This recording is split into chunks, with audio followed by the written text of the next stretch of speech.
Okay, good evening, everybody. Welcome to EdCore Embracing the Culture of Research Educational Research Center. So it's already time. So I think we could start right now. So good evening again, everybody. Good evening, sir. So I am Kevin John R. Barrun. I will be your moderator for today's webinar.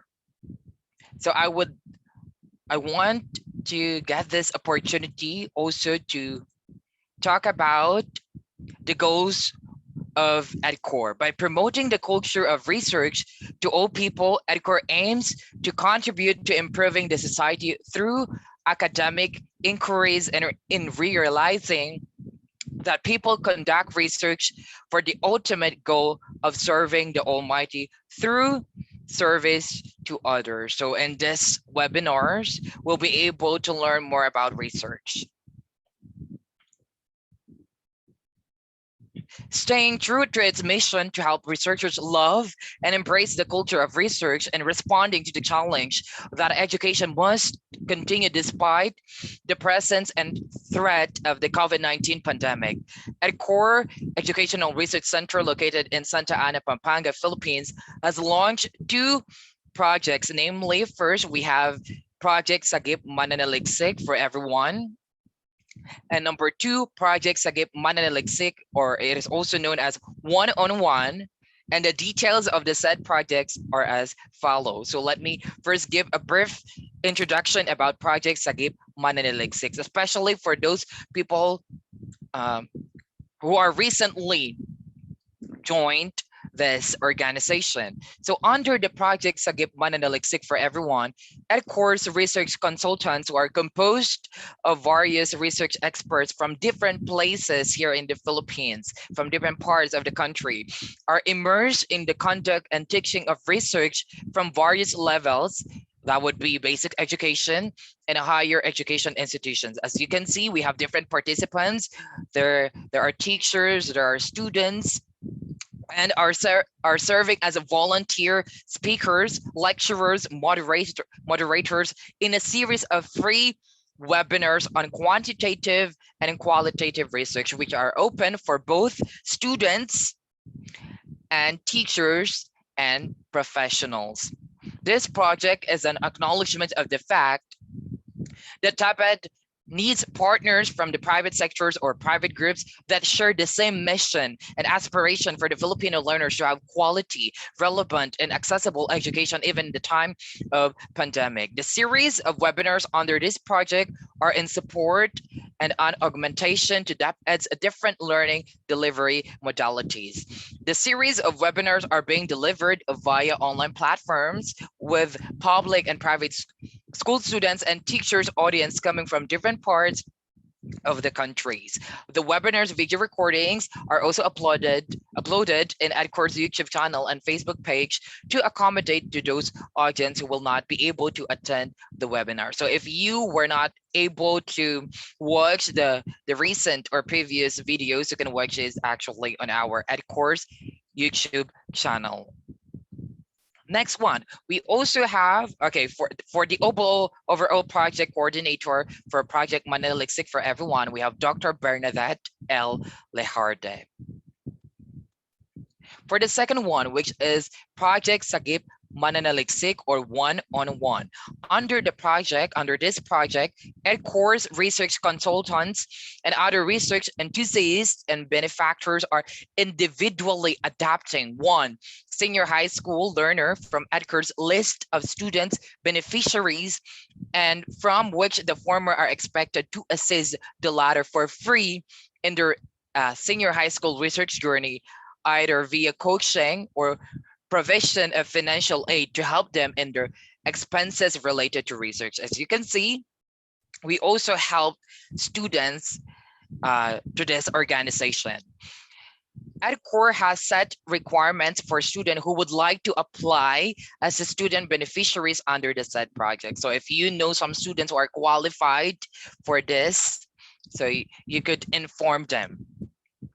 This project is an acknowledgement of the fact that research should not only teach people to be intellectual persons, but should develop in them the value of extending their assistance, no matter how little that might be for other people, especially during this time of uncertainty.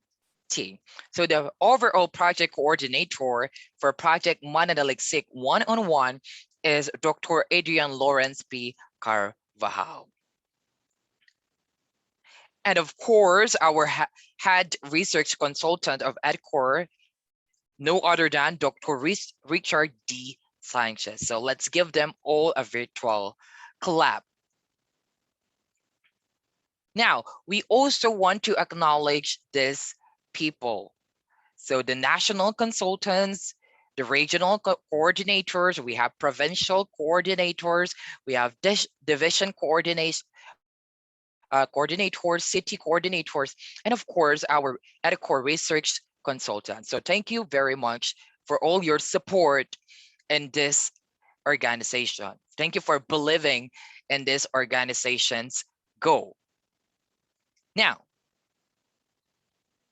to give us a welcome message, may I call on Mrs. Karen Krista M. Escobar, Instructor 1 from Cavite State University in Dang, Cavite. Okay. Sir, am I loud and clear po? Yes, ma'am. Okay po. To our ever-supportive head research consultant of EdCore Educational Research Center, Dr. Richard D. Sanchez, national consultants, regional, provincial, division and city coordinators, other research consultants, and of course our dear participants, a pleasant evening to all of you. Let me share this quote from Abigail Adams. Learning is not attained by chance. It must be sought for with ardor and attended with diligence. Your presence here proves your thirst to learn more. We assure you that through this webinar, you'll be equipped with the necessary knowledge and tips on sampling, instrument development, data collection, processing, and analysis. On behalf of the EdCore Educational Research Center, I warmly welcome our participants from the different regions in the Philippines and abroad in our second day of the 3-day national webinar series in quantitative research entitled Beyond the Numbers and Understanding Numerical Data as a Prerequisite to Authentic Learning. We are looking forward to a very fruitful and interactive discussion with one of the EdCore seasoned speaker, Dr. Amihan. And don't hesitate to ask questions and share your research experiences with us in a Q&A later. Once again, welcome and God bless. Thank you, Mom, Karen Krista Escobar, for that wonderful message about our participants and about EdCore. Let me share my screen again. Okay. Now we are on the EdCore's day 2 of a theme Beyond the Numbers, Understanding Numerical Data as a Prerequisite to Authentic Learning. And our lesson for today would be describing sampling procedure and sample, constructing an instrument and establishing its validity and reliability, describing intervention, planning data collection procedure, planning data analysis using statistics and hypothesis testing, and of course, presenting written research methodology. And before we start our discussion, I want you to be reminded about our webinar etiquettes. So first, turn off your microphone, stay on mute. Second, may or may not open your camera, but if you can, please open. Number 3, use as identification the acronym of your institution and your last name and first name so that it would be easy for us to acknowledge you. And of course, number 4, questions or other thoughts may be typed in the chat box to be entertained after the talk. So if you have any questions, just type it on the comment section below, and later on, I will be reading those questions. Now, to introduce you our resource speaker for today, let me read just some of his credentials. So K-12 Lasallian graduate, he's a curriculum specialist, leader in professional organizations, distinguished research expert, external consultant in education and research, internationally awarded in educational leadership, a lifelong learner, an industry collaborator, and socio-cultural advocate. He is also a cluster dean in social science and humanities, education, psychology, communication, and criminology. Dean of College of Arts and Sciences and Education, have Research and Development Center, coordinator for Calamba LP Graduate School, and also graduate school guest lecturer, PhD for PhD, MAEd, and MSP. So as you know, our research speaker today is very knowledgeable. And let me call on and welcome our guest or our research speaker for today. We have Dr. Shielilo R. Amihan. So let's give him a round of applause, a virtual clap. Hi, sir. Hello to everyone. Good evening. Hello, sir. Sir, I hope I pronounce your name correctly. No, Is okay. it It's okay. Shielilo? Well, regardless, you could also call me Ian. Ian Akala ko nung masasabi niya, Doc. It's okay. It's okay. I'm so sorry. I got lost many times. It's because I was not really prepared for this. That's the reason why I have a new laptop just really for this occasion. Anyways, medyo nangangapa pa dito. Thank you for that, sir. Just on time that I was able to rejoin, and I'm hoping that we could actually reach many people, especially that this topic is something that we really need to discuss about. And I would hope that although I am the facilitator for this, I'll be sharing based on my knowledge. There would be a deep, non-violent discussion later on. As a disclaimer, I am going to be speaking about a topic really highly related to statistics. However, I am not a trained statistician. I am just an experienced researcher, and based on experience, I think that would really be the best teacher. I'm just trying to share to you based on my perspective. So your comments and reactions and open minds are very much welcome for this evening. So I think this lecture would really be addressed to senior high school students. So this would be recorded naman. So it would really reach them, and I'll try to uh, adjust perhaps the language and the depth of the discussions. Okay? Yun lang yung gagawin. Yes, thank you, sir. So please allow me to share my screen.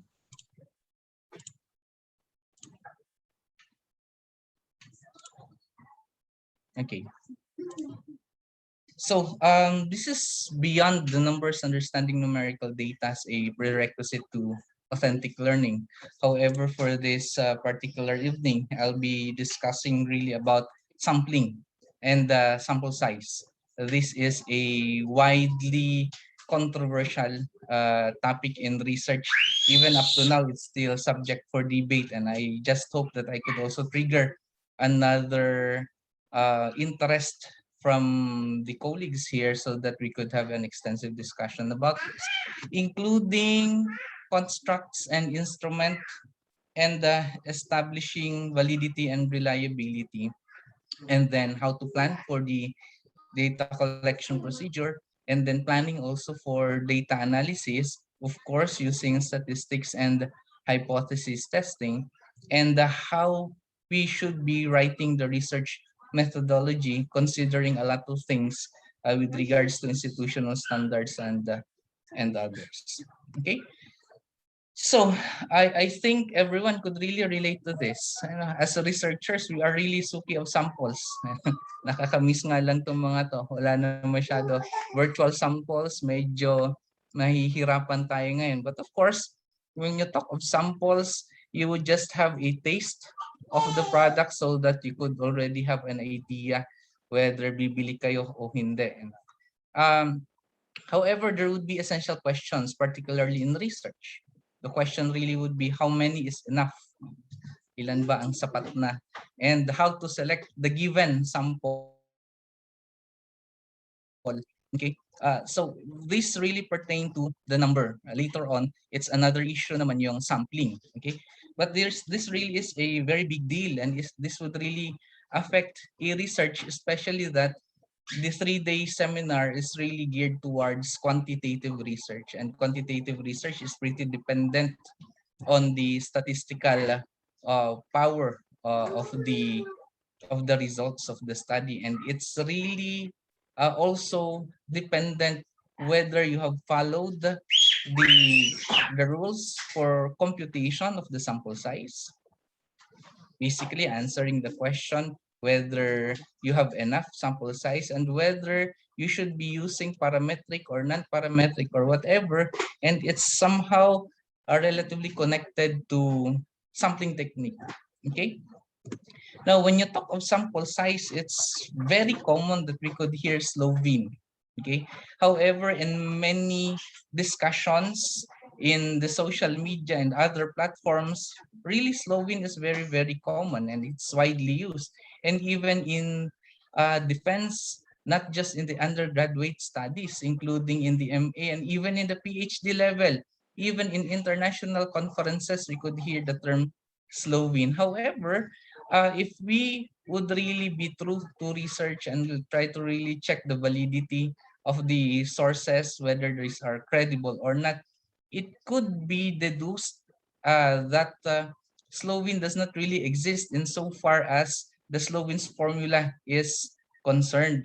It's really mainly on Yamane's formula. Yamane was the one who really forwarded it, and it's also based on Cochrane's formula, and Cochrane is really an acknowledged authority in statistics.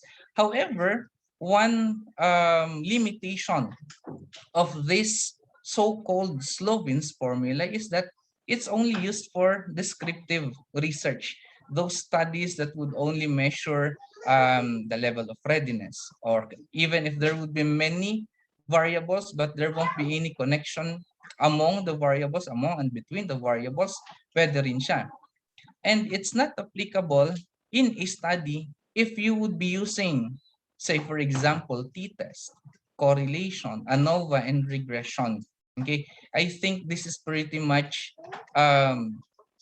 sold na dapat sa mga expert na mga researchers. However, this still persists as a problem. It's because of the misuse of the Slovene's formula, and we at EdCore would hope that we won't be propagating inauthentic na experience, inauthentic na knowledge by us trying to promote Slovene in a to be misused. Diba? Dapat manggagaling sa atin yung pagtanggal ng misconception na yun. And I hope that we would be using only the so-called Slovene's formula when it's appropriate. And when you talk of it being appropriate, it would only be limited to descriptive researches. Later on, there would be more connection with that so-called Slovene's formula.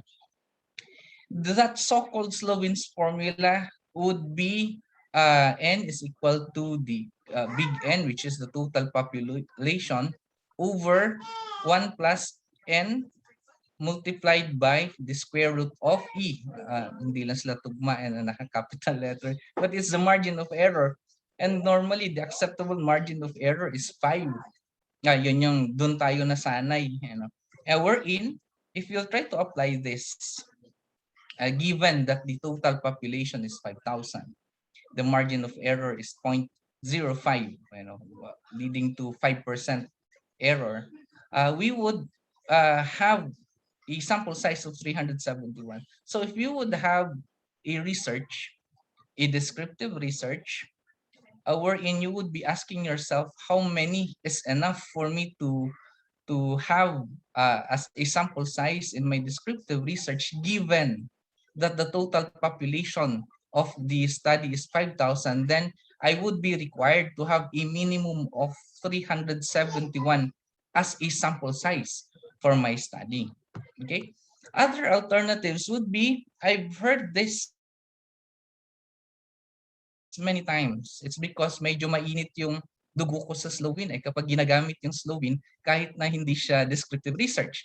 And some researchers, in their defense, they would use another very common na calculator kasi gumagamit na nga daw ng technology ngayon, RAWSoft. And then when I tried to view what RAWSoft is, it's really still limited on a few considerations. It really also requests and requires for a population size. And somehow it resembles the so-called Slovene's formula. Therefore, it's only applicable for descriptive researches. Okay, not researchers, but researches. Mainly, your goal really is just to get the central tendency, whether mean, median, and mode, as a description of the entire population. So, kukuha ka lang talaga ng sample size dyan.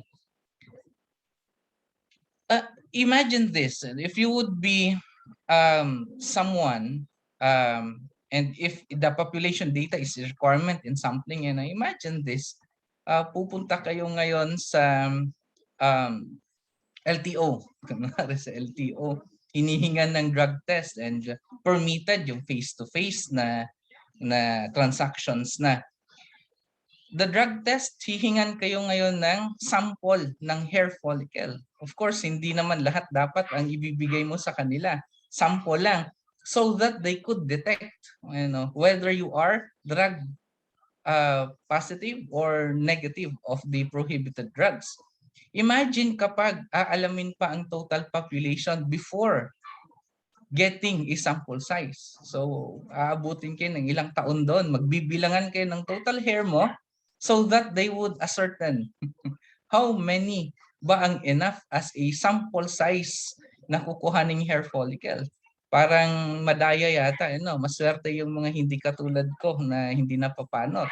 Na ay maswerte sila yung mga napapanot. Iilan lang, di napakabilis ng computation kapag ganon. And also, payag kayo na ganito. Urine drug test, pupunta kayo uli sa LTO, meron naman silang pwesto doon. Pigain mo muna lahat ng urine mo, sir, so that we could measure the total and itapo natin yung iba kasi ito lang yung kailangan natin and sapat na siya. So imagine that kung ganyan yung gagawin natin. Or even the blood type test. And how would you know whether you are A, B, or even O? O is somehow maganda daw na uri ng blood type ngayon because it's a bit resistant to the lambda, delta, and other Greek letters against the COVID. Pero imagine if ganyan yung gagawin. For you to know kung anong blood type mo, sir, could you please drain first all your blood so that we could measure the total and we could determine kung ilan yung kukuhanin naming blood samples na gagamitin so that we would know your blood type. I don't think that's a reality. Di po ba? So it's just the same with research. In research, it's not really that important for us to know. It's not really a necessity for us to know the total population so that we could determine the sample size, especially if it's not really a descriptive research. And ang dapat na gagawin natin is to have a statistical power analysis. The power analysis is the probability of making a correct decision when the HO is false. And this is also my dilemma. We keep on using HO and HO. What kaya HO means? It's null hypothesis. However, it's more of H0. Null kasi zero. Kaya, but of course, we could always pronounce it as O. Wala namang problema. However, the alternative hypothesis, if it's 0, then the alternative hypothesis should be 1. And if it's 1, it's but proper for us to label it as H0 or null hypothesis and H1 as the alternative hypothesis. But then again, please try to correct me if I'm wrong kasi nasanay tayo that it's HO, O as a letter, not O as null. Okay. Another is, there would be factors to be considered. Regardless of the total population, what we should be more concerned are the following: effect size. The effect size, as per definition, is the standard difference between the null hypothesis and the alternative hypothesis. Later on, there will be a bit further discussion about this. And ito na pala eh. And it's inversely proportional with sample size. Just like in the example earlier, the requirement for urine, medyo marami-rami. However, for the requirement of blood, kahit nakatiting lang talaga, pwede na. And it really depends on the purpose. If the purpose really is just for DNA, di ba? For DNA, kahit na isang strand lang ng buhok, pwede na, even if it would take na matagal ng panahon. Enough na siya for the purpose of determining the DNA. Therefore, malakas ang kanyang effect size. Mataas ang kanyang effect size. So we could say that if the effect size is big or large, ang requirement natin for a sample size should be lower. Okay? Unlike kapag sa urine sampling, we could say based on our parallelism that we would be requiring more urine samples. It's because hindi enough ang oonte lang, meron marami-raming kailangan para ma-detect whether you are drug positive or negative. And we could say based on that example that the effect size is from small to medium, and it would require a larger sample size compared to our example earlier. Another is the tolerance for errors. In decision, there would be 2 types of tolerance for errors, for type 1 and type 2 beta. And later on, we would be discussing about that in hypothesis testing. They are interconnected. And another is statistical power. Statistical power is 1 minus the beta, and the beta is the tolerance for type 2 or the probability of us committing the error of type 2 in hypothesis testing. So power and alpha are positively related.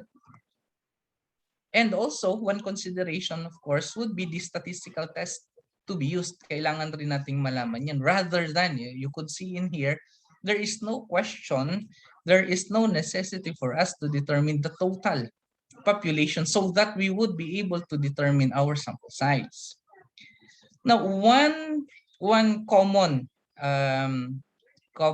software in computing for the sample size, complying, perhaps adhering to the idea of statistical power analysis, which we discussed earlier, is the G-Power. G-Power software is actually freeware. Sa ngayon, I'm not quite sure, when we had our discussion with Prof. Amora, if you know him, an acknowledged statistician, of course, in research, a good friend of mine, sabi niya dati is i-download nyo na yan, i-install nyo na yan habang libre. Balang araw, pag marami nang gagamit niyan, yan ay may bayad na. However, sa ngayon, libre pa rin naman. Kaya if ever man you don't really have a copy of this, you are not much aware of this, then I think it's high time na maya-maya after this talk, you should be able to download, install. And this is pretty easy to operate really, and we'll try to have a simulation of this. And there you would be stuck between 2 common na scenarios. Although marami pang ibang mga scenarios Normally, if you're a researcher, masyado kang aggressive, minsan nagbigay ka na ng questionnaire, nag-determine ka na ng sample size, and then at the end, you would reflect at pwede kang mag-regret at iisipin mo, patay, I'm already done with data collection. And yet, I have not yet ascertained whether this is already enough or not. It's not so much of a problem, although kakabahan ka. It's because you could actually find a way on how to justify. And that justification is that with the use of post hoc in the G power, you already have the sample size. Now, the question mark now is that, is it enough? So you need, for you to know whether it's enough, is whether you have the sufficient achieved power or statistical power for your research given the sample size that you have already selected. However, the most common scenario would really be part of the planning process, not yet on data gathering, is that you would decide on a particular sample size. If you are on that stage pa lang, magde-decision ka pa lang, so you don't have a sample size yet, determining the appropriate sample size is using a priori analysis in the G-Power software. Okay, I'll try to leave muna dito. Pakita ko sa inyo yung sample ng G-Power. Sorry. Okay, ganito lang po siya. Unfortunately, hindi ko siya mapapalakihan ng todo. Medyo cute. Na parang katulad rin natin. Cute rin yung ating nakikita ngayon. Wherein there would be a few. And then yung consideration kanina, effect size. The type of test that would be used. Ano pa ba yan? The tolerance for error. And ano pa ba? Yeah, the power that we require. Nandito na yung mga entries na yun na drag down na lang siya. Say for example, you would have a test that would be using correlation as is na yung mga yan. And say for example, you would be computing for the required sample size. Nag-iisip ka pa lang kung tama ba itong gagawin mo. Hindi ka masyadong nagmamadali at naunahan mo na ang pag-float ng questionnaire. So you would be asked with the question, two-tail ba yan or one-tail? Normally, two-tail ang ginagamit natin in research. So i-click mo lang, sige, two-tail. Effect size. In the effect size, there will be options in here. And to dig deeper, meron namang mga guides talaga neto, depending really on your study. But one clue in determining the effect size would be for your review of related literature. Balikan mo yung mga kahawig na studies mo. Normally, kapag yung mga yan ay may correlation, tingnan mo yung correlation nila kapag malaki ang strength or malakas ang strength ng correlation nila, it would indicate that somehow there is a large effect size. Kapag maliit lang yung kanilang correlation, it would indicate that there is just a small effect size. However, if you're not really quite sure, it's safe to remain lang to retain the default. The default is on the medium. And you could actually choose in between or whatsoever. Pero yun small, medium, and large. Just to simplify things. And the error probability, normally iniiwan lang to ng 0.05. It's because that's the acceptable, and ang general rule is that they should be equal to 1. Kaya iwanan mo na lang yan ng 0.95. So when you would have a research study wherein the study would be using correlation as a statistical test, wherein the effect size is medium, the standard or the alpha error probability is 0.05, and the power is 0.95. Ilan ang kailangan mo? Okay, ang kailangan mo raw is 134. So ganun lang kasimple. Hindi kailangan talaga that you would get a degree really in quantum physics or whatsoever, just so that you could understand how this works. That's the beauty of programs. They would simplify things. However, you really need to be very careful kung tama ba talaga yung entries mo dito.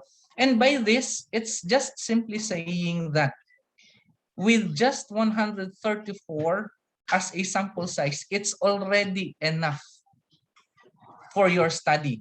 Now, how could you justify that it's enough? It's because the results of the study would give an actual power of 0.95. The normal convention here is, as a rule of thumb, it should not go below 0.80 or even 0.85. ito ay 0.95. This is really a proof that 134 is sufficient. However, baliktarin natin yung scenario. What if meron ka ng sample size at hindi yun 134? Dapat ba ikaw ay umiyak na at suko ka na sa buhay, lalo na pagdating sa research? Wag muna, bukas na lang. You could actually test whether tama ba? Tama in a sense that you actually decided on an appropriate, sufficient sample size for your research. Let's try to use post hoc. Kasi meron ka ng sample size, abid-abid ka, nauna ka doon, kakabahan ka ngayon, and then samahan natin itong computation na to, samahan natin yung kaba na yan. Say for example, correlation pa rin ang study na yan, two tails pa rin, same details dito, kaso ang nabigyan mo ay 100 lang. Kasi yun yung sabi ng advisor mo. Unfortunately, pagdating sa panel, tinanong ka, bakit 100? Nung kinumpute, dapat 134. Katapusan na ba ng mundo yan? Pwedeng hindi. Pwedeng oo. Let's try to calculate. What if 100 lang yung nabigyan mo? If it's 100, it does not tell us that your study is wrong based on the sample size that is supposedly wrong. There is no right or wrong actually. Well, wrong possibly kung talagang mababa na siya sa acceptable na power. However, pagdating dito is 100 ang nabigay mo, the power is 0.87 and it's still beyond the acceptable na 0.85 or 0.8 as a rule of thumb. However, the general rule really for sample size is the more sample size, the greater the number, the better. However, kaya nga tayo nagsasample is because it has its strengths, di ba? It has its advantages. Given the effort, given the time, given the expenses involved in that, mas maganda na ma-hit mo na yung target mo sa least possible. At yung least possible na yan, hindi nakokompromiso yung resulta statistically ng study mo.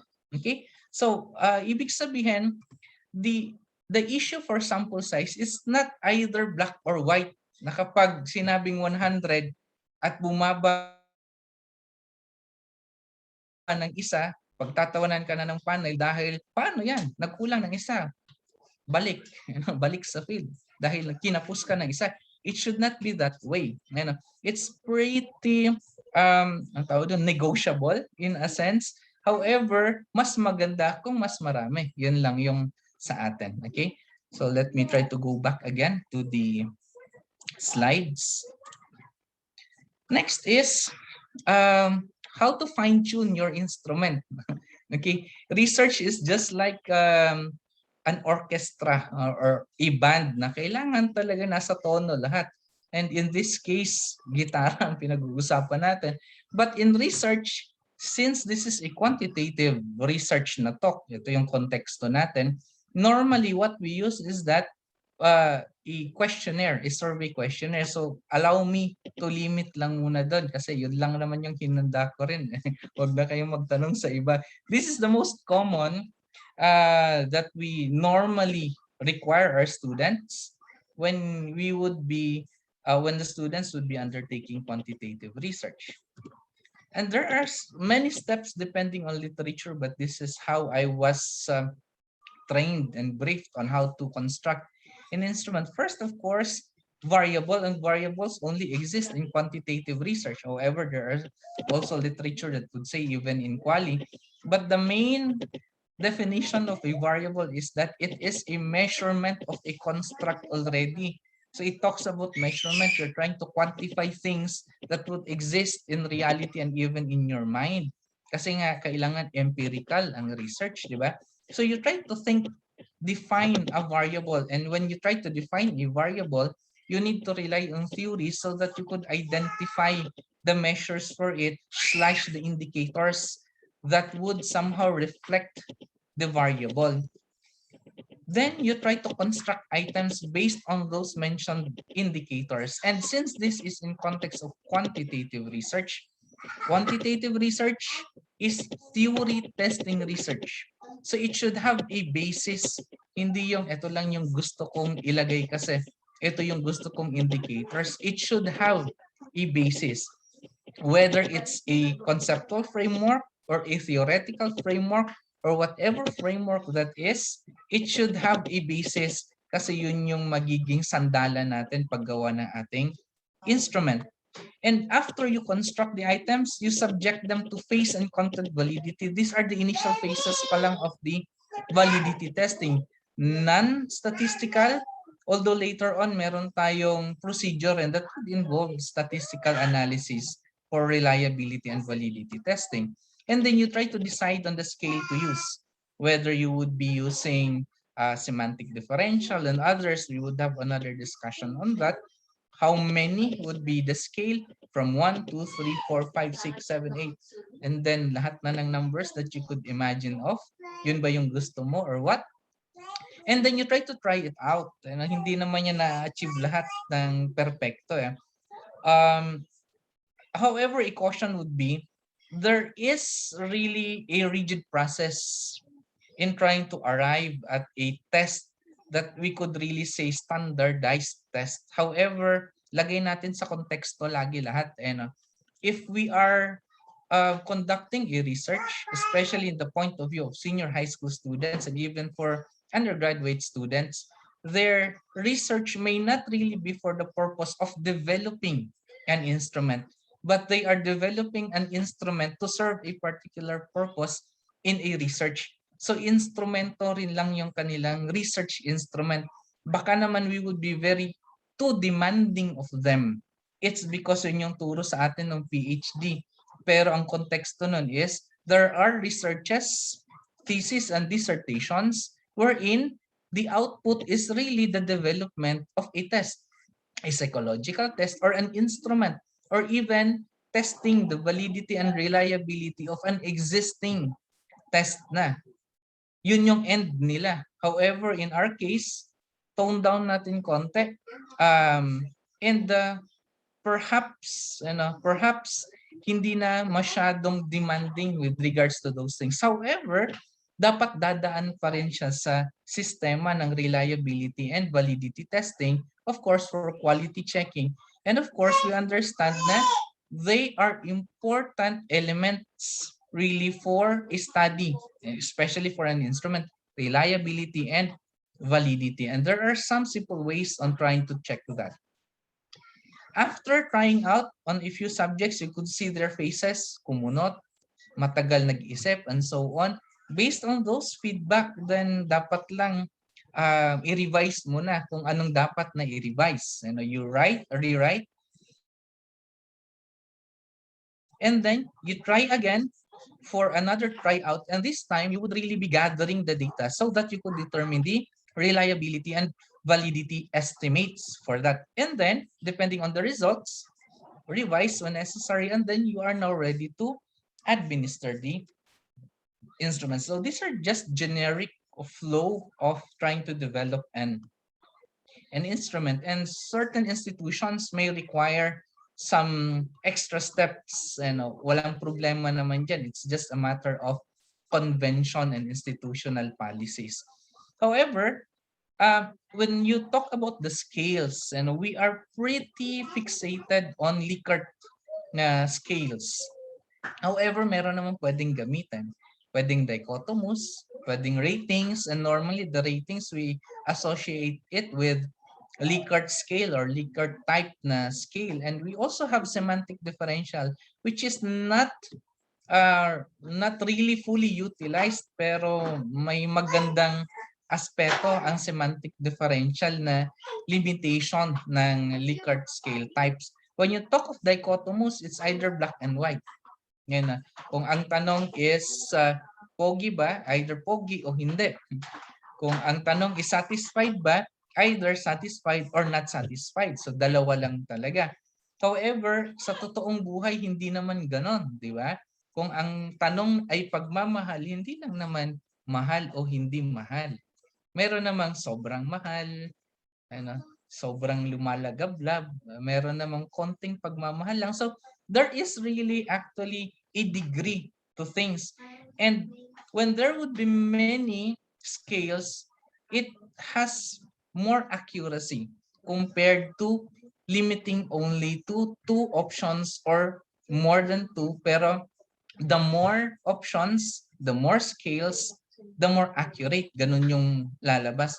For a semantic differential, unlike for a Likert type na scale, for each corresponding number or value, meron talaga siyang a respective na description for that. However, for semantic differential, there would be 2 different poles.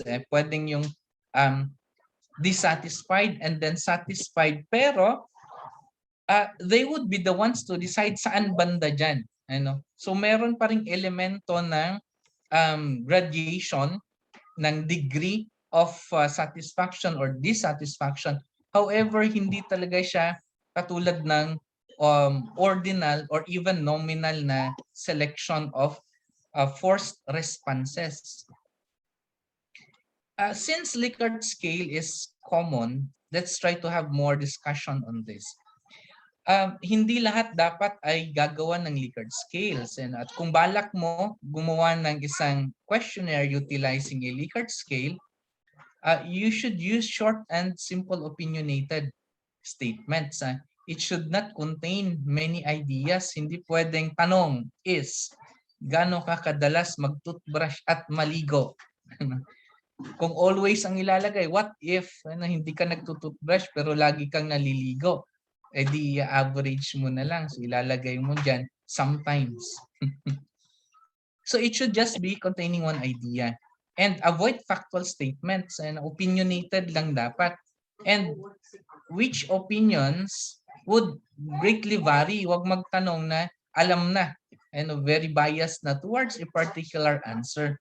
And avoid using double negatives, which is common really for our brothers and sisters abroad, especially dun sa Black na community, na meron silang I am not going to, not whatever pa yan. Basta may dalawang not, yung na yun. Hindi totoo na ako'y hindi pangit. Parang ganyan. So kakamot ka nilang, ano yun? You could actually state it simpler. Hindi na yung gagamit ka ng double negatives. It would add to the confusion of your respondents. And you should have, this is the ideal, na have equal number of positive and negative statements. However, based on experience, ang daming gumagamit na puro positive lang na statements. You could, and there is actually a wisdom in adding a negative statement to a particular set of questions, just like in the assessment of teachers' performance or competencies by students. Kapag galit yung estudyante yan sa teacher, lalagay niya lahat 1. At kung malalaman mo hindi yan binasa, paano kapag may question doon na 1 ay maganda para sa isang teacher? Therefore, hindi talaga totoong binasa. And it would somehow be a quality checking also, so that you would know which responses you would not include in your tally, since they are not really credible na and valid na responses. And this is a general rule, at least 14 statements in a particular set. And it's not ideal to have an option at the center. It's because basically they are giving responses na wala. Okay? When you would ask, para bang magtatanong kayo, saan tayo kakain? Ikaw. O kaya masama ba to o mabuti ba to? Depende. Those are questions or those are responses that when you try to treat them in research, they tell us nothing. Okay, walang masyadong weight and walang masyadong silbi na sense. So when you try to decide on scales, and these are just sample responses 1 to 4, strongly disagree, disagree, agree, and then strongly agree. If you could notice in there, since even siya, walang response sa gitna. So mapipilitan talaga sila, either agree ka or disagree. Kung disagree ka, strongly ba yan o disagree lang, and so on. But the more choices, the more accurate the responses R. Now, in scoring, since we mentioned earlier about positively stated or positively oriented statements and negatively oriented statements, baliktarin lang yung scoring. Okay? 4, 3, 2, 1. Say, for example, for positively oriented, 1, 2, 3, 4 for negatively oriented. And masasabi natin positively oriented yan not because magandang pakinggan or not because maganda ang thought ng isang statement. It would really depend kung anong mini-measure mo. You would say that it's positively oriented if the higher the score for a particular question, the higher the manifestation of a construct that you're actually measuring. If you're measuring happiness, ang expectation yan sa statement na yan, kapag mataas ang kanyang answer dyan, geared towards 3 or 4, it would tell us na mas happy ang tao. Kapag mayroong statement dyan na ang expected na sagot ay 1, para lang mas happy ang tao, then we call it a negatively oriented statement. Nothing really about the nature of the statement, whether bad statement ba yan or good statement. This is just a matter of interpretation, the direction with regards to adding or with regards to assigning values to interpret the results. Okay, this is also one source of confusion, and hopefully we could have an extensive discussion on this. Yun bang scale? And then pagdating na ng kukuhanin mo yung mean, and another concern din nyo, kailangan ba talaga at dapat ba, nararapat bang kuhanin ang mean? Likert scale type yan, tapos kukuhanin mo yung mean. It's another debate altogether. However, assuming pwede, assuming lang pwede, the question now is, how would you determine? Since kung mean yan, meron na siyang point something something, how would you determine where that mean as an aggregate response would fall under? Whether strongly agree, disagree, neutral, agree, strongly agree. Say for example, 5-point scale yan, ito yung assign na values niyan, pwede mong gawin is equal distribution. Equal ang kanyang distance ni strongly agree, ni disagree, ni neutral agree, and strongly agree by just getting the range minus 1 divided by the total number and then 0.80. Therefore, ang distance, hating kapatid yan, okay, strongly disagree ha, 1 to 1.80 and so on and so forth. So by that, they have equal weights in a sense, equal ang kanilang scope. So hindi sila masyadong mag-aagawan. Okay? However, isang pananaw rin would be rounding off ang better. Wherein, iba ang kanyang distribution but based on the rounding off. Kasi nga, 1 to 1.49 is equivalent to 1. 1.5 to 2.49 is equivalent actually to 2. And so on and so forth. But kung makikita nyo dyan, yung strongly agree and strongly disagree both only have 0.49 yung distance nila, yung sakop nila, yung pwede nilang angkinin na sa kanila. Pero pagdating sa disagree and agree, napakalawak ng mga yan, almost 1 ang kanilang distance. So parang hindi yata tama. Yun yung sasabihin ng iba. But actually, there's a sense in doing this because when respondents would try to ascertain kung ano ang kanilang isasagot, ang sagot nila is geared towards a whole number. Is geared towards 1, 2, 3, 4. They are not providing a response na 1.1, 1.2, yun yung sa akin. And therefore, when you would be interpreting the aggregate, the mean, it should be a reflection of yung kanilang generic na response. So, dapat lang daw rounding off ang gagawin. Either ways, there are institutions na ang convention nila is yung rounding off. Meron rin, malas rin ng iba na ganun yung ginawa niya. And then may panelist bigla na hindi, mali yan, hindi siya pantay. Dapat ang gagawin mo is yung kanina na ginawa. And it would be unfortunate for a researcher. So it should be something that should be agreed upon. And the agreement is not just simply adapting, but there is actually an understanding na yun yung tama sold talaga sa idea whether it's rounding off or not. Okay. Other considerations in developing an instrument. Of course, you need to be very sensitive with regards to the use of language and the appropriateness of the language that you would use for the target audience. It should be generalizable since this is a quantitative research, appropriate with regards to developmental level and even to the educational degree. And it should be objective and fair. It's because in research, you could actually manipulate them na pasimple lang, kaya mong i-diskarte ang line of questioning just to serve your purpose kung gusto mo talagang ganon. Okay? Now, let's try to focus on reliability and validity. These are also key areas for contention, perhaps, with regards to quantitative research. Is it possible for us to have reliable yet invalid data? Or unreliable yet valid na data? Ano bang unang ina-establish? Actually, it's reliability first, then you would be able to check the validity. It's because if in the first place, it is not reliable, automatic na siya na invalid. However, if it's reliable, it's not also automatic na valid na yan.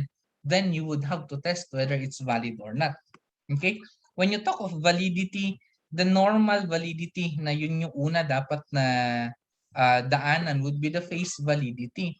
Madali lang naman yan eh. Sa mukha pa lang, whether the test can be faked or whether it really measures what you intend to measure. And if you're an expert really in the field, unang tingin pa lang, alam na. Kung bagsak sa face validity, I don't think there's really a need for us to go towards the higher levels of testing the validity. Another would be content validity. And mainly this is non-statistical. This is just done by expert judgment, of course, of expert validators, whether the questions are based on literature, whether it's really based on valid sources, and you could actually test for its item validity and sampling validity. However, another is construct validity, and it's really whether it conforms to a particular theory. May basehan ka bang ganon? And when you talk of a statistical test for validity, the common would really be criterion validity, and it's just concurrent or predictive. There may be more, but these are the common ones. And normally, we don't ask our students who would be developing their own instruments for purposes of a simple research to undergo concurrent and predictive na validity. Normally, dadaan lang siya sa content validity. And we said earlier that content validity is not really statistical. Yes, sa simula. However, there are proponents na pwedeng i-quantify rin yung content validity. Well, this is just a summary by Tadderhus of 2016 on the different validity components, whether they are recommended or whether they are mandatory, and what are the different techniques that are suggested in testing those, both for reliability and validity. But the most common really for reliability that we've heard is Cronbach's alpha, and it's pretty easy kasi to compute rin. It just tells us how closely the items are related in a particular group, whether may naligaw ba doon o hindi. But as a rule dito, hindi pwedeng i-subject sa consistency based on responses kung yun ay established na questions eh. Kasi say for example, what if it's a question about preparedness based on pre-established criteria na yun talaga ang sa job description, at it appears na mahina yung isang tao talaga normally doon, it does not mean that the instrument is not reliable. It just simply means na mahina talaga ang employees on that particular area. It's just a simple measure of internal consistency. The magic number here is 0.7 based on different rin na mga interpretation scales, but normally it's 0.7 ang acceptable. Higher. For deeper analysis, you could perform exploratory factor analysis, and others. But based on the discussion, if you could still recall, on the talk of Dr. Lakap, it was really highlighted in there the need for uh, the for us to be very careful on when to use Cronbach's alpha and when to use exploratory factor analysis and others. And it's because based on him, dapat lang kapag adapted na instrument yan, saka mo lang gagawan talaga yan ng Cronbach's alpha. But kung magde-design ka ng sarili mo, hindi dapat Cronbach's alpha ang gagamitin mo. But the deeper levels or tests for reliability. However, tingnan rin natin yung konteksto. If the context really is, balikan ko ulit, senior high school students, simple research, not to develop an instrument as the main output of the research, but really it's just a means, a simple means to gather a simple research, then perhaps Cronbach's alpha as a means for testing reliability may be enough. Okay. Now, sa validity na area, although we won't require concurrent and predictive validity, yung validity na content, pwede rin siyang i-quantify just to justify. Hindi yung pinirmahan ng 3 o 5 validators, sabi nila okay na raw yan, then pwede na. But medyo malabo pa rin yun. We really need the guidance of measures, especially this is quantitative research. Now, let's refer to Lausa's proposal of content validity ratio, wherein the essentiality of the item is being measured based on the responses of panel members, and these are validators. The formula is like this now. NE is the number of panelists indicating an item as essential, and N is the total number of panelists. The CVR is per statement, whether you would retain or reject a particular statement. Now, when you try to collect all that have been retained already, you could now get the CVI. The CVI is for the overall. It's the mean of all the CVR values of the retained values. And there is a convention for this. And there is a way for doing this. For example, 1, not essential. 2, useful but not essential. 3 is essential. Ibibigay mo yan sa mga evaluators as the panel members for evaluating the validity, content validity of your study, of your instrument, I mean. And then, i-compute mo siya. Ito ang suggested na values. Kapag 5 to 7, dapat ang lalabas na CVI value is 0.99. And so on and so forth. So meron tayong guide dito. If you could see, the more panelists, the requirement for them agreeing is lesser. Pero ang clue pa rin doon, mas marami pa rin dapat nag-agree kaysa sa hindi nag-agree, given this number. Kasi kapag equal yan, 0 ang kalalabasan yan. Okay? Now, let's try to focus on collection for connection. Ganito ba kalaki ang inyong kuryente? Pinicturean ko lang yung bill namin. 23,000 dahil hindi nagbabayad. Hindi ko alam kung saan galing to. May source naman. But 23,000, I don't think this is something residential. Siguro hindi marunong mag-jumper. But in research, we need to collect the data. Okay? Then there are research procedures. And since this is quantitative research, punta tayo dun sa survey. Ano yung dapat na pakatandaan? Attrition rate, expect nyo talaga yan. Pulis nga, hindi napipiga lahat ng kanilang mga pinagtanungan na may konting pangaharas. Kunwari lang. In research, you could not do that. They should be giving the data willingly with consent. Hindi tayo pwedeng mamilit. And dahil wala naman siyang, libre naman siya, tayo ay makikisuyo lang, normally there would be attrition. Normally meron talagang nawawala. Meron talagang hindi bumabalik. So i-consider nyo yan. Mamaya, nandun ka na sa malapit ng hindi katanggap-tanggap ang sample size mo. And yet, ang binigay mong photocopy, ginawa mong photocopy ay sakto lang talaga. Rin doon, kung 100 ang ang balak mo na nandun na talaga yun sa minimum number, 100 rin talaga ni-reproduce mo, good luck. Kasi pagbalik niyan, expect talaga na may malaking attrition yan, at least 10% normally ang lumalabas niyan. So what would you do? Bigla na lang 90 ang hawak mo. So realizing that there's an attrition rate, you should be allocating extra. Okay, kunwari 100 ang target mo, edi magbigay ka na, mag-prepare ka ng 110 or what. But since now we are on the new normal of doing things, medyo madali na lang dapat yung preparation mo, yung pag-float mo ng mga questionnaires to targeted respondents, pwede mong pa-extrahan konti kasi wala na rin namang extra na expenses involved in that. And of course, time considerations, be sensitive in a sense that mamaya nakikisuyo lang kayo and then ang pakisuyo nyo, pakisagot po ang aking questionnaire composed of 20 pages. Madali lang po, 20 pages lang. What would you expect, di ba? And also the time that you would be giving the questionnaires and the time allotted for them to be able to finish the questionnaires.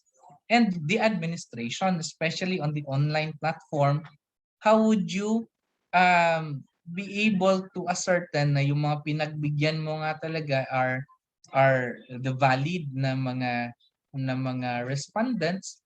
How would you be able to verify, and how would you be able to be assured na ang kanilang pagsasagot ay talagang nag-iisip nga ang kanilang pagsasagot, hindi naman sa paki-record po habang kayo sumasagot.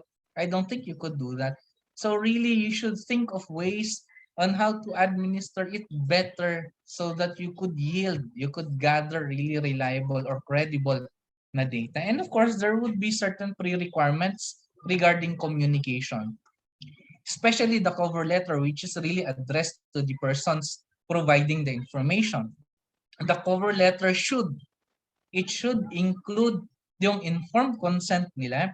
And informed consent is not just a matter of saying, yes, I agree or I disagree. It should contain para kanino, saan gagamitin at paano ipipresent ang iyong data na makukolekta coming from them. Okay, they should know that. Okay, and of course, ethical compliance rin, confidentiality. This would only be reported in aggregate and so on. And especially with the DPA, although sa research may konting leeway tayo, there should always be compliance with certain guidelines. Pwedeng nakalagay doon after how many years, dapat lang isi-shred mo na ba?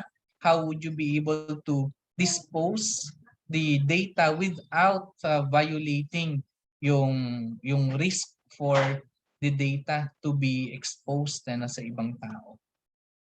Okay.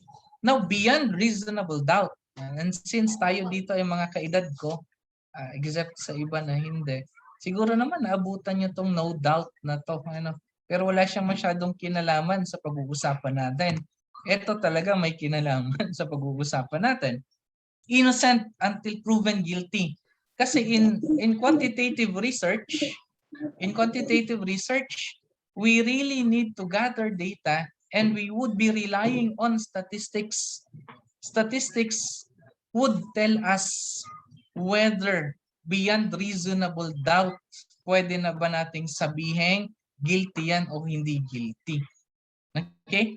So, we arrive at certain decisions. And just like in the court case, in research, we are confronted with two decisions. Whether one, the defendant is not guilty, at lahat naman nagsisimula sa ganon, di ba? And that's what we call the null hypothesis. We are saying there is not enough evidence to conclude that the defendant is guilty. Basically, ganun lang talaga yung nagiging decision natin. Hindi natin sinabing innocent siya. Ang sinabi lang natin is that inakusahan yan, kinapos kami sa ebidensya para idiin ang isang tao na siya nga ang may sala. And the alternative would be the defendant is guilty. That's when the researcher was successfully able to gather enough evidence to prove that the defendant is indeed guilty. So why state the null again? It's because just like in a court case, nagsimula tayo dapat na inosente ang tao until proven otherwise. And that's the null, di ba? The defendant is not guilty. So the burden of proof is on the prosecutor. The prosecutor is the researcher. Kayo ngayon ang maghahanap ng pruweba. Kaya magagather kayo ng ebidensya. And ipapakita nyo ngayon yan sa husgado. However, in a quantitative research, numero ang labanan dito. So beyond reasonable doubt, the number is 0.05. You have the evidence. However, is the evidence sufficient so that there would be beyond reasonable doubt na conviction? And in social sciences, what's accepted is 0.05. In the medical, on the natural sciences, it's 0.01. That's our convention. Diba? So we are now led to statistical hypotheses. We have the alternative and we have the null. These are just examples. Kapag alternative, sinasabi mong meron. Kapag null, sinasabi mong wala. And we would decide whether we failed to reject the null hypothesis. Therefore, we would retain the null hypothesis. And we are saying that we have no sufficient proof na idiin na siya nga ang may sala if the computation, the statistics would yield a result, the p-value would be greater than 0.05. Otherwise, you reject the null hypothesis and accept, and you are saying that someone is guilty. Okay, you are accepting the alternative hypothesis. Now, there are two errors, however, sa totoong buhay kasi hindi lahat ay nagiging tama ang resulta, nagkakamali rin tayo sa pagdedesisyon.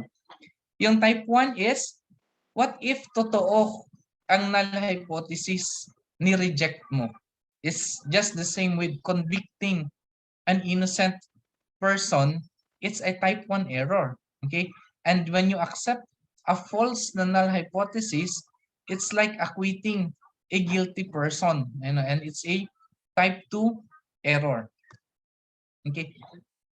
Now, deciding on the most appropriate quantitative tools. Ito na yung sa data analysis. Okay, ano yung mga considerations dito? Hindi naman dapat ganun kalalim at ganun ka-confusing. Aminin na natin, especially those that are not really experts in statistics, even at the PhD level, these are concerns pa rin. During my time, talagang hindi ko masyadong maintindihan kailan gagamitin si ANOVA and so on.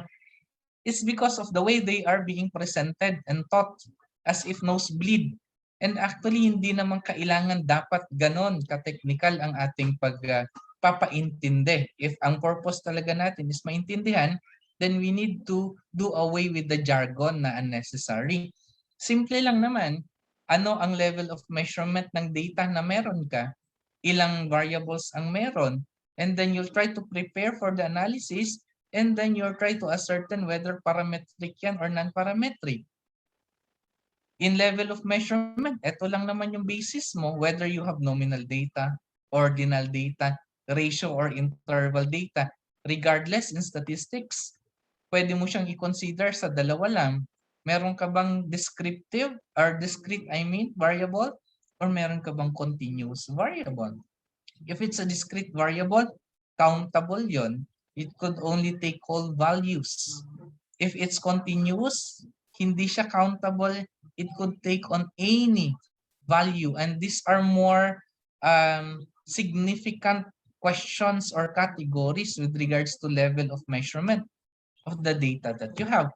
And whether you would be using, you have univariate, bivariate, or multivariate na data. Ganun lang naman kasimple. Ilan ang variables under study? Isa, dalawa, marami. Ganun lang kasimple yon. And paano mo i-encode? Kasi sometimes tatumbling ang isang data analyst not because of the research but because on how the data was being tallied or encoded.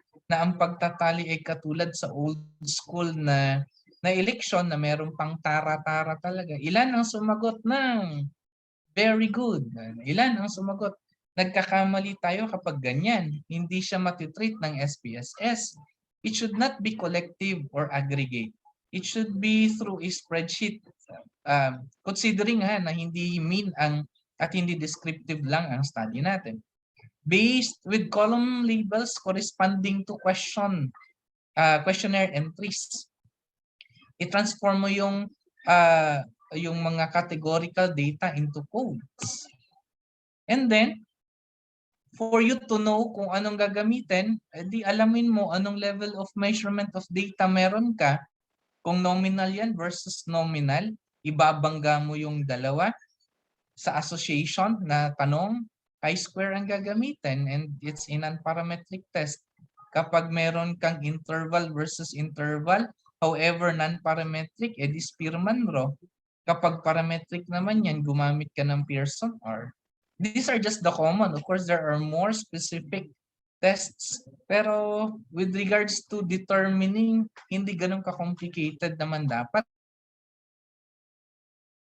Di ba? In the number of groups for comparison, kapag non-parametric yan, manwitney ka. Kapag parametric yan, t-test. And there are bases whether you would be using non-parametric or parametric, not just because magandang pakinggan ang walang non. Meron kasing certain assumptions na ma-meet mo muna so that you could use parametric. And parametric tests are more powerful than non-parametric tests. However, hindi mo ipipilit na mag-parametric kung ang data mo na meron ka and yung paraan rin ng pag-gather mo ng data would really require you to use non-parametric, edi appropriate dapat ang non-parametric for that. Okay? For cause and effect, marami kang pwedeng pagpilian yan. Okay? And ipa-plot mo siya, sa pagpaplano pa lang, isulat mo yung SOP mo. Ilagay mo yung variables mo and alamin mo lang kung ano yung type of data na meron ka per variable. Then balikan mo yung kanina. Kapag nominal yan kasi code ang gagamitin mo and then ilagay mo lang yung naandyan. And then you would know which test to be used per SOP. Hindi naman pwedeng isang test na generic na yun sa lahat. It should be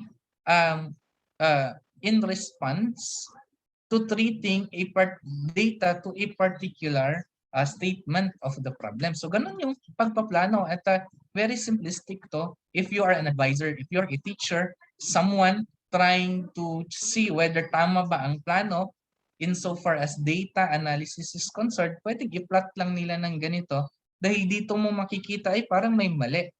Parang hindi dapat ito. Parang hindi ubra dahil iba ang data na makukuha mo and so on and so forth. Okay? Now, of course, hindi lang dapat drawing. Pero sabi nga nila, with the law of attraction, iharap mo lagi, tingnan mo lagi. From drawing, magiging reality yan eh. Okay? So from the plans that you have for research, pwede yang maging reality, isulat na natin yan. And these are not really the ideal, but these are just samples that I got coming from an anonymous donor. In writing the methodology, and we could actually critique for this sa design kasi nga in research formats nag-iiba-iba rin ng mga hinahanap. I handled the PPSC, yung sa NPC ibang mundo doon, talagang kakamot ka na lang kasi ang alam mong tama nagiging mali. It's because really yung pagiging tama is dependent on a particular set of policies that's agreed upon. So, dapat depende yan sa institutional formatting kung anong hinahanap nila. But say for example, ang label lang yan is design. You should be able to declare ano ang framework. Ang main lang naman yan, whether it's quanti or quali, dapat lang i-indicate mo. Whether it's quanti or quali, and since in our case this is quanti, dapat lang i-specify mo which particular quantitative type ang ginamit mo. In this case, cause and effect. And then sinabi niya kung ano kaya ang variables, yung actual variables involved in the study. However, I find this limited. Kulang to ng mga data and explanation, especially if this is a full-blown research. Hahanapan talaga ng referencing yan, hahanapan talaga ng site yan or support na literature yan, definition of what a quantitative framework is, definition of what cause and effect na type of quantitative research is based on a particular authority. And then for the respondents of the study, some lump this with sample and the sample size and then the sampling technique. Others have this separated.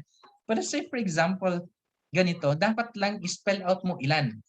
At kung spell, you would be able to state whether yung ilan na yan is enough as a sample size. Going back to our earlier discussion, so dapat ilagay mo yung statistical power. In this case, nilagay, as bigay ka ng kanilang distribution. Now, of course, nagbabari yung requirement on how you should provide for this depending on the statistical or the sampling technique that you use, whether you use probability, non-probability, at lalo na kapag proportionate sampling yan, hahanapan ka talaga ng total kasi dapat lang allocated, well allocated depending sa dami niya in the total population.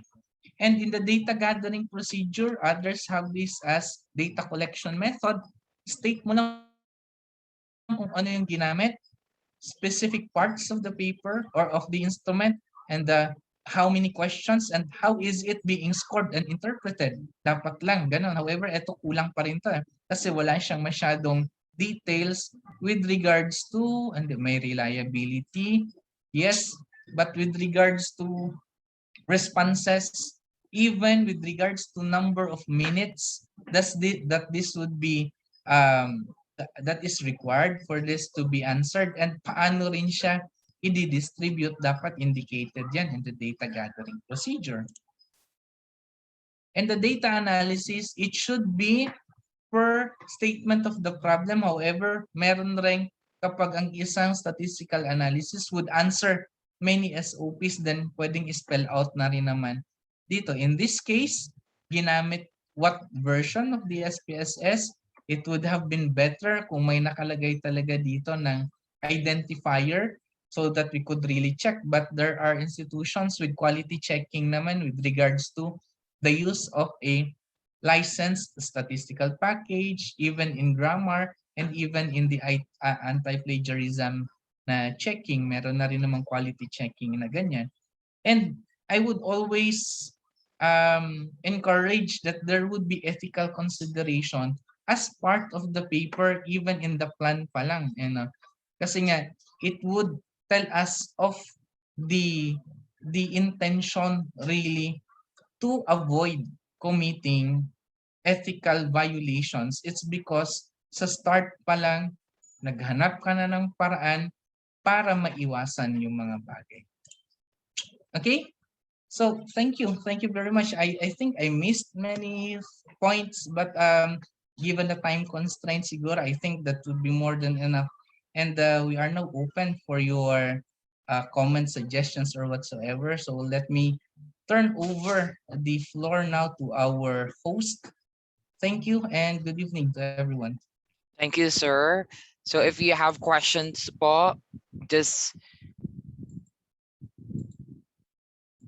put it on the comment section po, and I will be reading it and I will be asking it to Doc po. Okay, first is good PM po.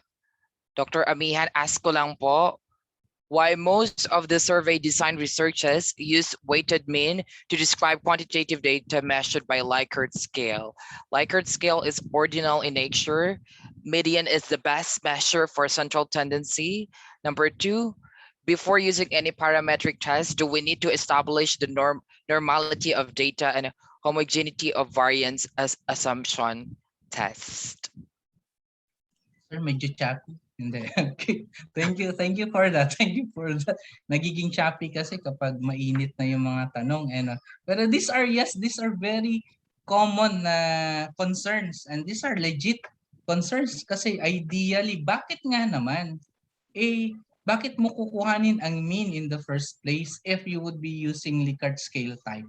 And in general, really, there is that understanding that Likert scales are ordinal scales. They could not be treated as interval or ratio na data. Therefore, hindi dapat mean ang kukuhanin nun, but median. However, it's still an ongoing debate. Hindi pa tuldok yan. And even if this is a quantitative na discussion, hindi pa rin siya tuldok. It's just like in the nature of quali na meron pa rin maybe, merong hindi. So hindi lahat ay solved with the idea. And gusto ko lang tingnan yung kanilang pananaw. Okay? Pananaw ko kasi as a non-statistician parang pekeng statistician na nagkukuno ring magaling sa statistics really in research is that why is it nga naman na you would treat grades of students as interval data? Tama, kinukuha natin yan kasi scores yung mga yan. However, what if the grades of the students were gathered based on particular rubrics? And the rubrics have 1, 2, 3, 4, 5 na ginawa. So ibig sabihin, in the process of collecting the data, the responses, gumamit siya ng parang ordinal na data kasi 1, 2, 3, 4, 5. However, sa dulo niyan, ginamit lang yan so that they could come up with a particular measure. So there is that kind of perspective na baka naman parang ganun rin sa research. Na yung Likert scale type na yan, it's because we won't be using them as ordinal, as an output, but ginamit mo lang yan sa proseso, okay? Sa proseso so that you could see the mean. Okay? You are not using the mean, it's because you are dependent on the Likert scale type. But you would want to get the mean, and the way by which you get the mean or the score, the mean is the score on how you try to design your study, is using a Likert scale type. Pwede naman pala. Okay, pwede rin.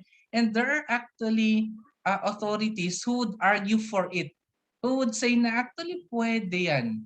Yung iba naman, actually hindi pwede yan. So it's still an ongoing debate, but it is true na Laguna po na gumagamit ng Likert scale type and yet gumagamit rin ng mean.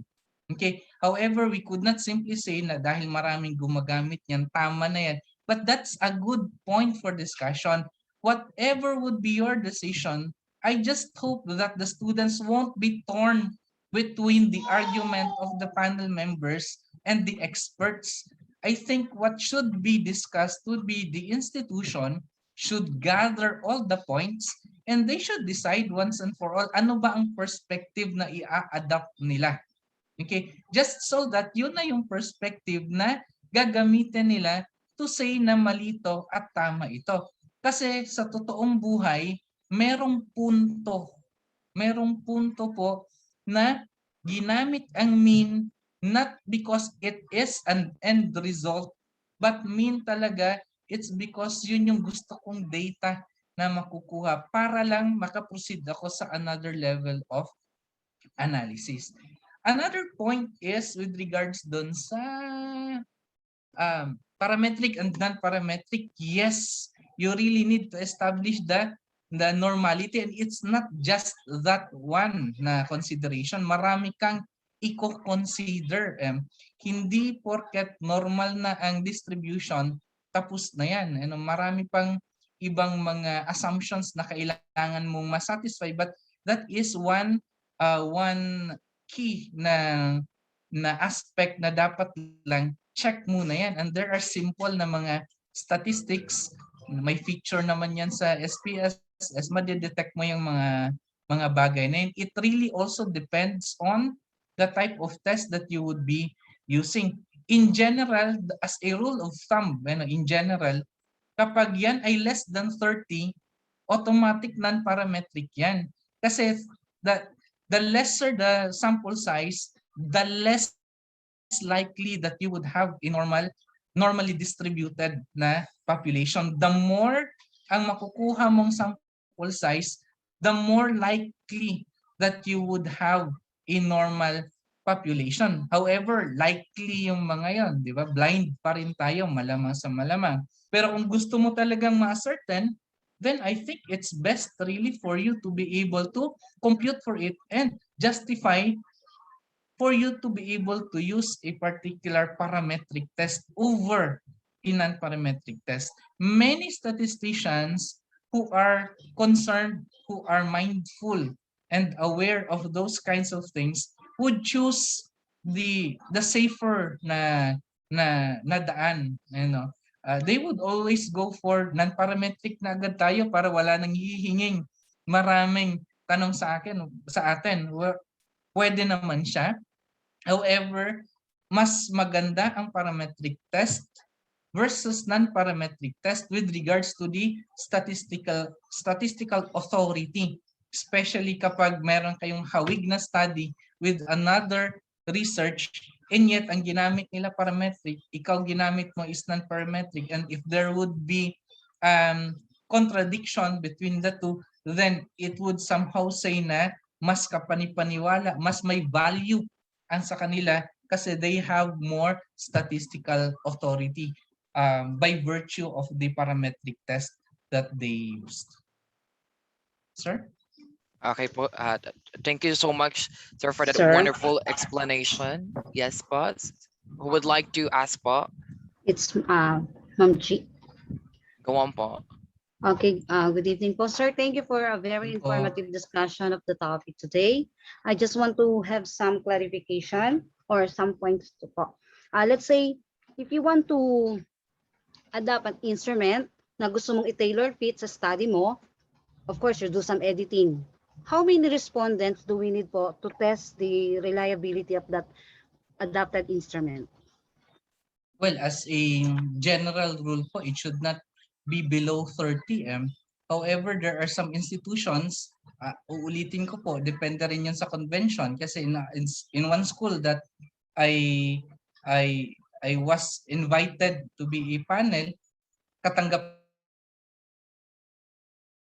na sa kanila na 20 for testing the reliability using Cronbach's alpha sa mga ganong situation. So isip ko meron palang nakadepende sa institutional na guidelines. But what I understand and what I know based on what I was trained is that 30 is a magic number for determining and being able really to gather enough data so that you could treat na po the reliability na at least 30, sir. analysis.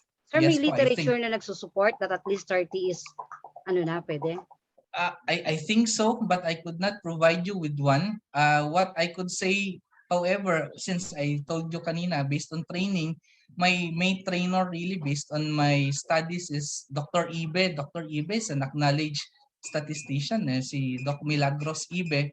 And si Doc Milagros, kung ano yung sinabi niya, somehow it would be already acknowledged. And those are my notes na wala siyang nire-refer na books for that, and based on that yun yung mga tumatak sa akin. However, for some institutions who would have their own set of guidelines, most definitely they would have their own reference. It's because I would just imagine dumaan yan sa rigid na discussion, and I think one way to resolve discussions and arguments is to cite references and authorities in that area. And the magic number of 30, I think, is also loosely based on the idea of whether it's enough already to represent sufficient already, specifically with regards to detecting whether you would be using parametric or non-parametric na research. A magic number really is 30 ang ginagamit.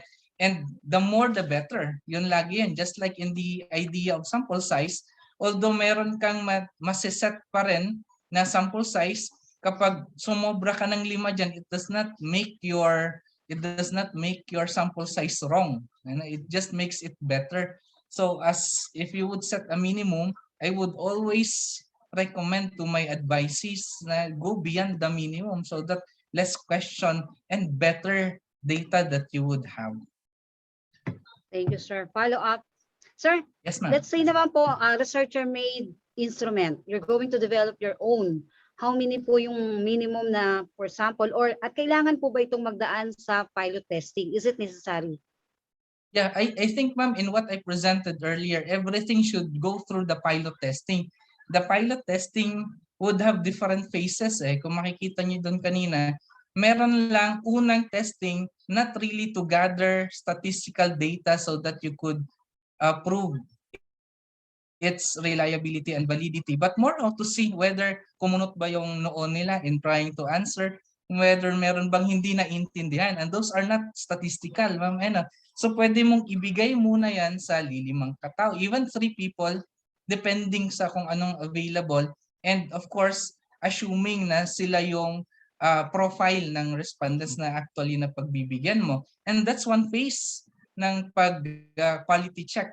And if your purpose is pilot testing to gather data really, I would suggest that it would be 30 as a rule.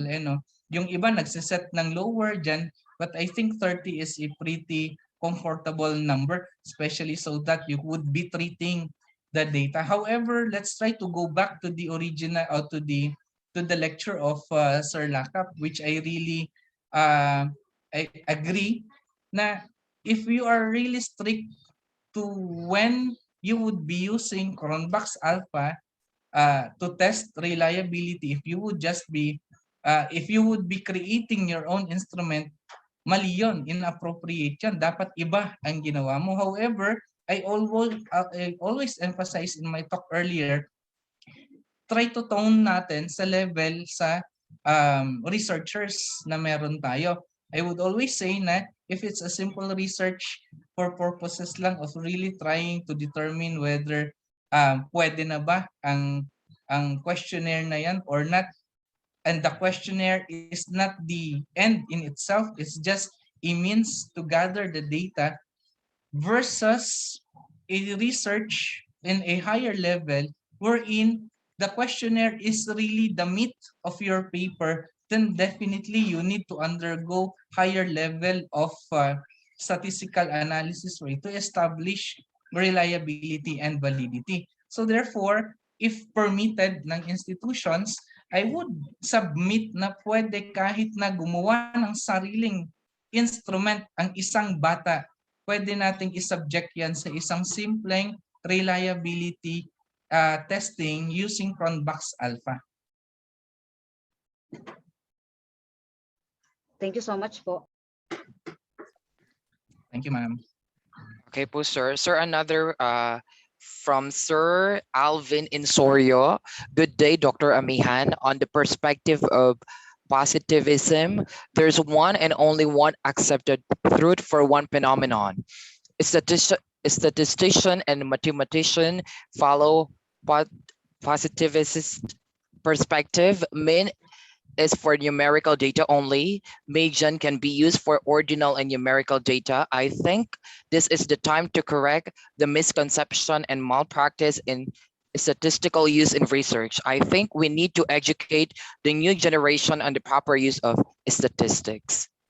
Yes, sir. I admire how you try to develop your line of argument, sir, and that is if really it's pure positivism. However, in this world, it's not just black or white, and even in the quantitative na research, marami pa rin po siyang talagang mga levels eh.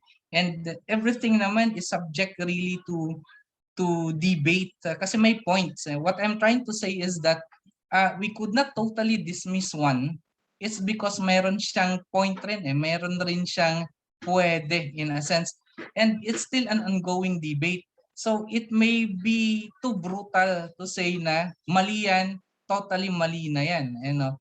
It would really depend on how you try to justify the use for a particular method. Bakit mo ginawa yan? Then dapat lang alam mo kung bakit. And dapat lang aware ka na merong ganyang klaseng argument. And I understand, sir. I understand your point of view, especially that if you would be coming from a perspective of a mathematician or a statistician really. However, ang mundo ko kasi would really be, since in my perspective, it's not always that statistics and then apply it in research. I would always try to think of things that this is research as a particular world and as a particular discipline. And somehow it's not really hooked to all the principles in statistics, but it just borrows some principles in statistics and in the world of mathematics, whether it's gaano ba ka-pure yung mathematics na yan. But I think it's just a matter of not being overshadowed. Pwede ba nating sabihin gano'n? But this is research as a world.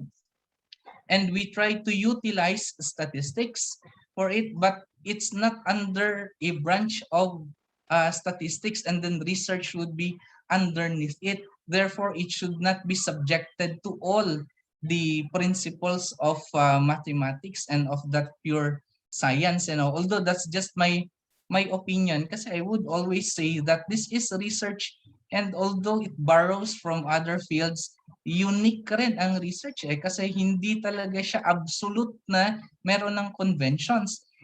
Although in qualitative research, that's the acknowledged na perspective na ang dami talagang flexibility.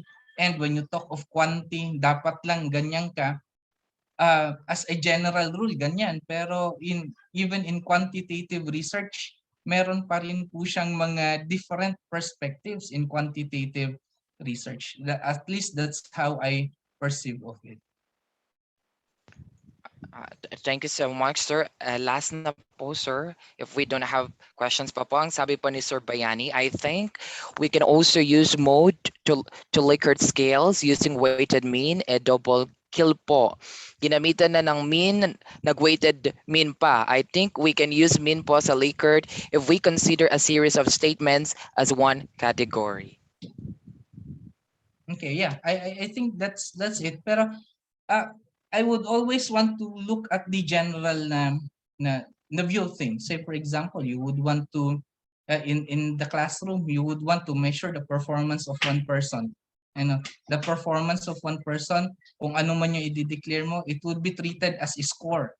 And in research, it would be treated as an interval data or ratio data even. Di po ba?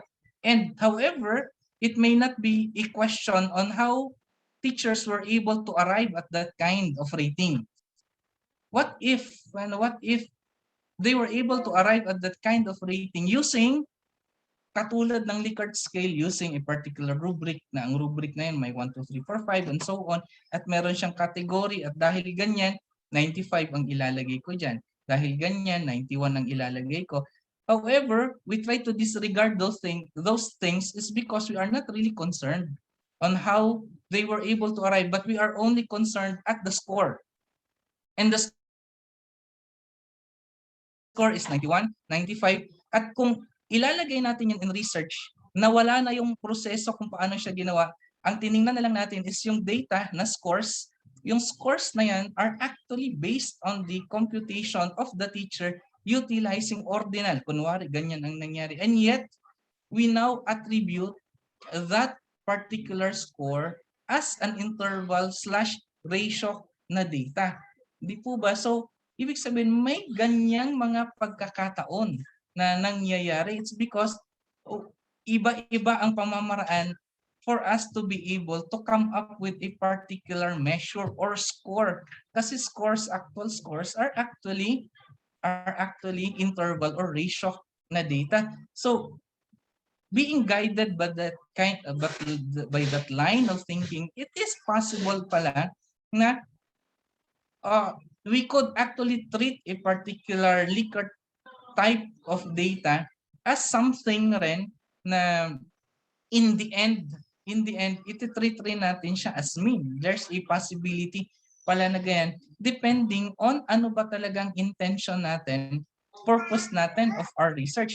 If you'll try to read extensively, yung mga points ng mga taong nag-advocate na pwede, mapapaisip kayo na meron silang point for that. And the good thing about this venue is that it would open our minds, not because it's a reflection na we are not certain. It's a reflection na, ay, baka sabihin, hindi ako sure. wala akong masyadong alam. Eh dapat stick lang ako. It should be an ongoing discussion.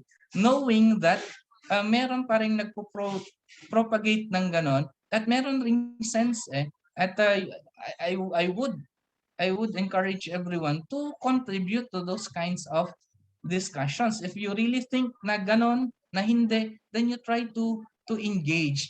But it would always help that if you have a position, you try also to view yung counter position na naandun so that you could also recognize their point of view and perspective. At baka, so let's just try to be more open-minded about things, especially that this is research. And sometimes truth kasi varies depending kung ano yung what is held as truth at present is supported by data. But just like theories, kapag meron kang finding in your research that is going against a theory, you could not say that the theory is wrong. However, kapag marami ng findings against a particular theory, and I've read in one literature, you would require at least 3,000 contradictions of a particular theory so that you could disprove the theory. So biruin mo yan, ganun pala yung pamamaraan. What if mag-gather yan and then disprove ang theory, then truth now could be changed pala, and so on. So it's an ongoing discussion, and hopefully we would be led towards what is really truth. In the end naman, we conduct research is because we really are geared towards identifying what is true. Yun naman dapat yung guiding principle natin. So thank you for your comments and suggestions. Thank you, po, sir. I think we don't have any question. And now, let's move to the next part of our webinar. So let me share my screen again.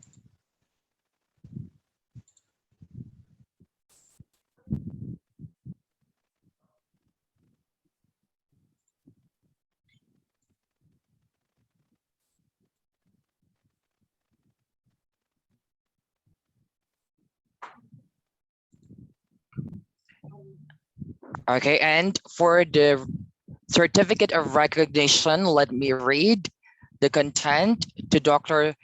Shielilo R. Amihan, Research Consultant at Core Educational Research Center, for his invaluable time and expertise as a research speaker in the national webinar on quantitative research of EdCore Educational Research Center held on August 4 and 18 and September 1, 2021, and conducted under the Advocacy Project Sagip Mananaliksik for Everyone with advisory from the Department of Education, signed by the overall project coordinator, Dr. Bernadette L. Lejarde, and of course, our head research consultant, Dr. Richard D. Sanchez. So thank you very much, sir, for that wonderful discussion and very creative discussion of the topic for today. And I know that a lot of the participants today learned a lot of things in your talk. Thank you again very much. So let's give Sir Dr. Amihan a virtual clap. And now let's proceed to the next part of our program or webinar. So let me also get this opportunity to endorse our account. So we have Twitter account, if you could see here on the screen. We have Instagram and YouTube, and of course, Facebook account. If you want to be updated with the latest information or news about EdCore, please like our account. So, and also if you want to watch the videos about the webinars, the previous webinars that we had on in EdCore, you can watch it on our YouTube account.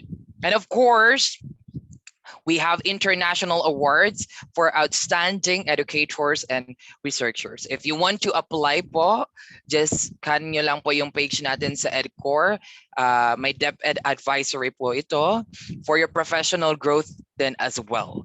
So kung yung sa mga gusto pong ma-promote sa university, sa school, sa DepEd po, ito po, mag-join po tayo for this International Awards for Outstanding Educators and Researchers. May mga guidelines po tayo dyan.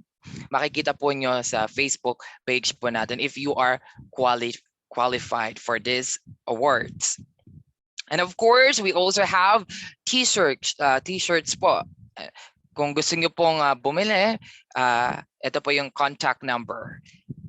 Ayun, sister, endorser po ng EdCore. Ako din po ay bumili din po ng polo shirt ng EdCore. So if you want to purchase po, this is the contact number. And if you have further question about EdCore, ito po yung contact number. And please also mag-invite pa po tayo sa EdCore. So, yung mga friends po natin, yung mga faculty, co-teachers po natin, co-workers, invite po natin sila. And of course, for the last part of this webinar, for the closing message, I think Dr. Edibal Pilaika is not around. So on behalf of Dr. Edibal, may I call on Dr. Francis A. Gumawa, Teacher 3 and the Research Coordinator of the Knights of the Columbus Elementary School located at San Roque, Antipolo City, Rizal, Philippines, to give a closing message. Dr. Francis. Hello po sir, naririnig na po ako? Yes po. Okay po. So again po, thank you very much po Dr. Shielilo R. Amihan po. Head Research and Development Center, Dean Humanities and Social Science Cluster, Professor, Graduate School, University of Perpetual Health System, DALTA-Calamba, City, Laguna po. And the same time for our moderator, Sir Kevin John R. Barrun, Teacher 3 of Santa Lucia High School, Santa Lucia, Calumpit, Bulacan. And for our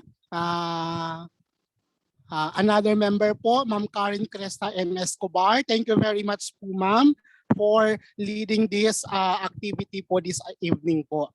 So let us embrace po the culture of research and the same time, maging tulay po tayo sa ating mga kasamahan pagdating sa research.